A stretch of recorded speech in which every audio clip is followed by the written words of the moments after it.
എന്റെ കുഞ്ഞെ, നിന്നിൽ നിന്ന് നിന്റെ അധികാര സീമയിൽപ്പെട്ട കാര്യങ്ങൾ ചെറിയ തോതിൽ പിടിച്ചെടുക്കപ്പെടുമ്പോൾ വിഷമിക്കാതിരിക്കുക.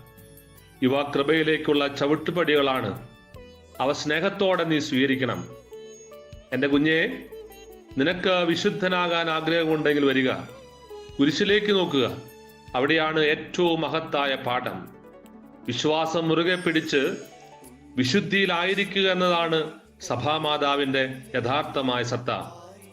എന്റെ കുഞ്ഞെ, വെറുതെ പ്രതിഫലേച്ഛയോടെ മാത്രം വർത്തിക്കുമ്പോൾ എന്റെ പുത്രൻ നിനക്കായി സഹിച്ചതെല്ലാം നിസ്സാരമാക്കുകയാകും നീ ചെയ്യുന്നത്.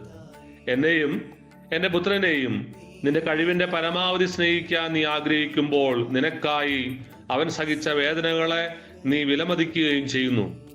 എന്നെ എത്രയധികം നീ സ്നേഹിക്കുന്നുവെന്ന് കാണിച്ചു തരാൻ സാധിക്കുന്ന നിമിഷങ്ങൾ നീ ഒരിക്കലും പാഴാക്കി കളയരുത്.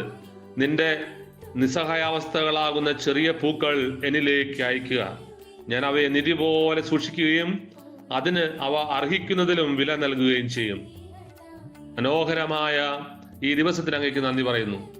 ഞങ്ങളെ ഈ ലോകം മുഴുവനെയും അങ്ങയുടെ തൃക്കരങ്ങളിൽ സമർപ്പിക്കുന്നു. ഈ രാത്രിയിൽ ഞങ്ങളെ കാത്തുപാലിക്കാൻ അങ്ങയുടെ ദൂതന്മാരെ നിയോഗിക്കണമേ. നമ്മുടെ കർത്താവായ ഈശോ മിശിഹായുടെ കൃപയും പിതാവായ ദൈവത്തിന്റെ സ്നേഹവും പരിശുദ്ധാത്മാവിന്റെ സഹവാസവും നമ്മെല്ലാവരോടും കൂടി ഉണ്ടായിരിക്കട്ടെ, ഇപ്പോഴും എപ്പോഴും എന്നേക്കും. ആമേൻ. വിമലേയംബികെ നിന്നുടെ സവിതേ, അഭയം തേടി വരുന്നു ഞാൻ. എന്നുടെ അർച്ചന യാചനയെല്ലാം കൈക്കൊള്ളണമേ തായേ നീ, കൈക്കൊള്ളണമേ തായേ നീ.